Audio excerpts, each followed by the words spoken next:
नमस्कार, मैं हूं पूजा सिंह और आप देख रहे हैं राजपथ उत्तर प्रदेश। दोस्तों, हाजिर हूं एक नए वीडियो के साथ। वीडियो शुरू करने से पहले आप सभी दर्शकों को ईद उल फित्र की हार्दिक बधाई। दोस्तों, उत्तर प्रदेश में अपराध, क्राइम इस वक्त बहुत पीक पर है। उत्तर प्रदेश के मुख्यमंत्री योगी आदित्यनाथ इस बात का दम भरते हुए नहीं थकते कि उन्होंने प्रदेश को अपराधियों से मुक्त कर दिया है और अब अपराध के लिए, अपराधियों के लिए उत्तर प्रदेश में कोई जगह नहीं है। जबकि आप ये देखिए कि कोई दिन ऐसा नहीं जा रहा है जब हत्याएं नहीं हो रही हैं। हाल में ही, कल ही की बात है, गोरखपुर, जो उत्तर प्रदेश के मुख्यमंत्री योगी आदित्यनाथ का खुद का शहर है गोरखपुर, वहां एक माँ और बेटी की दिन दहाड़े हत्या कर दी गई।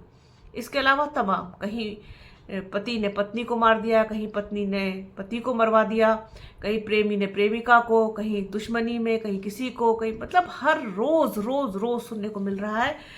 हत्याओं का जो ग्राफ है वो बहुत तेजी के साथ ऊपर बढ़ा है। अब भारतीय जनता पार्टी के मेरठ से जो सांसद हैं अरुण गोविल, जो टीवी के राम भी कहे जाते हैं, टीवी पर जो रामायण सीरियल आया था उसमें उन्होंने राम का ऐतिहासिक किरदार निभाया था, अरुण गोविल, जिनको मेरठ की जनता ने इस बार चुना अपने सांसद के रूप में। उन्होंने मेरठ की जेल में जाकर के कैदियों को रामायण की प्रतियां वितरित की, मतलब रामायण बांटी। अब रामायण की प्रतियां बांट रहे हैं टीवी के राम, लेकिन अपराध कम होने का नाम नहीं ले रहा।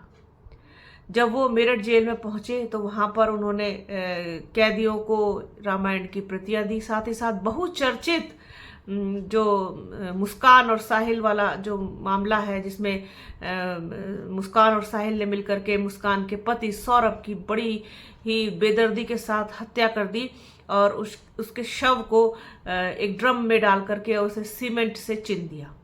ये केस इतना ज़्यादा चर्चा में रहा कि आपको पता है सब चीज़ें, और अभी तक भी लोग माइक लेकर के, खास तौर पर जो मीडिया है वो माइक लेकर के लगा रहता है आगे पीछे कि कहीं ना कहीं से कोई खबर, कोई सुराग और कुछ निकल के आ जाए। कभी मुस्कान के घर पे, कभी सौरभ के घर पे, और कभी साहिल के यहाँ। साहिल की नानी हाल ही में साहिल से मिलने जेल पहुंची तो मीडिया वालों ने उनको घेर लिया और तमाम तरीके के सवाल। तो बहुत ही कहने का मतलब है, बहुत ही चर्चित कांड ये रहा है मेरठ का हत्याकांड, जो सौरभ हत्याकांड है, जिसके जो प्रमुख दो आरोपी हैं मुस्कान और साहिल इस वक्त मेरठ जेल में बंद हैं। उनसे मिलकर के भी अरुण गोविल ने उनको भी प्रतियां दी और साथ ही साथ ये कहा कि तुमसे बहुत दुर्भाग्यपूर्ण काम हुआ है, अब तुम रामायण पढ़ो और अपने जीवन को बदलो। तो रामायण को पढ़ना और उसे अपने जीवन में सार्थकता के साथ उतारना दोनों अलग अलग चीजें हैं। सिर्फ पढ़ लेने से काम नहीं चलेगा। आदमी उसमें लिखी हुई चीजों को अपनाए, उसमें जो कहा गया है उसका अनुसरण करें और रामायण के बताए रास्ते पर चले, तब तो कोई बात है। लेकिन जिस तरीके से भारतीय जनता पार्टी और उनके राम घर घर जा कर के लोगों से प्रतियां बांटने की बात कर रहे हैं, और साथ ही साथ ये खासतौर पर जेल को चुना गया है, जो जेल में बंद कैदी हैं उनके जीवन में कुछ सुधार आए रामायण पढ़ने के बाद, तो अब जो सजा काट रहा है उसके जीवन में अब क्या ही सुधार और आगे आएगा। जेल में बंद रहते हुए तो कोई अपराध वो कर नहीं सकता।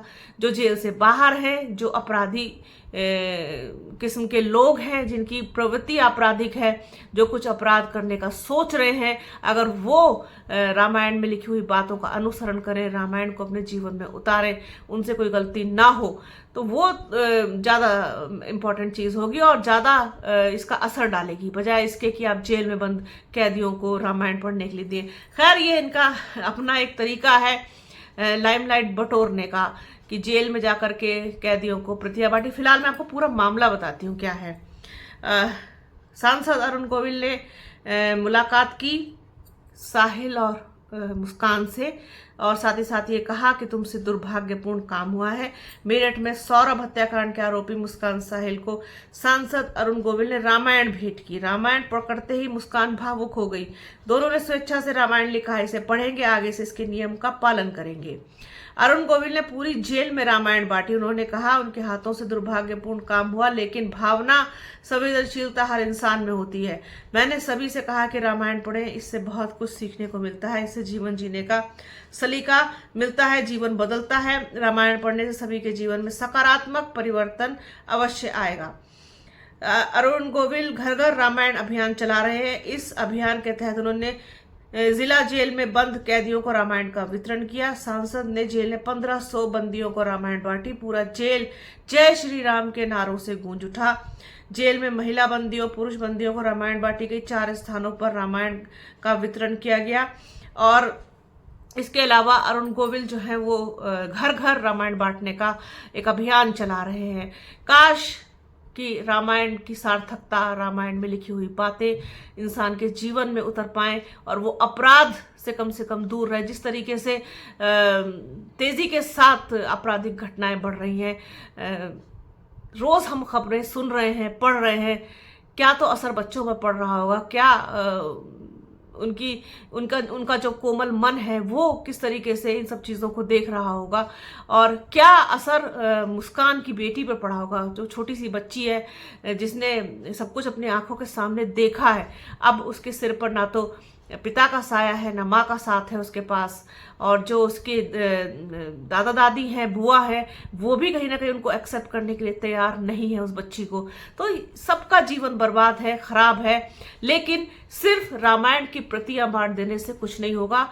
अपराध तभी रुक सकता है जब इंसान एक तो सबसे पहले पहल खुद से करे, दूसरी चीज उसके अंदर कानून का और सजा का भय हो।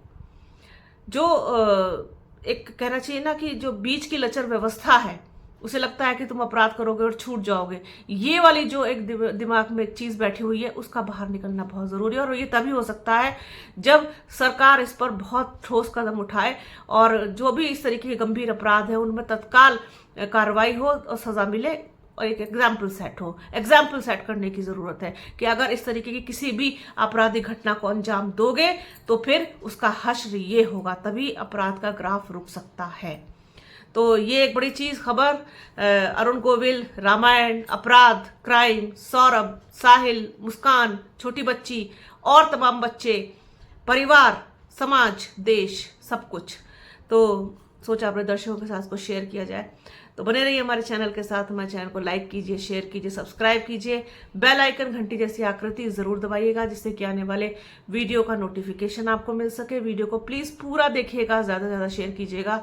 अपना और अपनों का बहुत ख्याल रखिए। जल्द मिलूंगी आपसे एक नए वीडियो में, एक नए मुद्दे के साथ, एक नई चर्चा में। तब तक के लिए जय हिंद।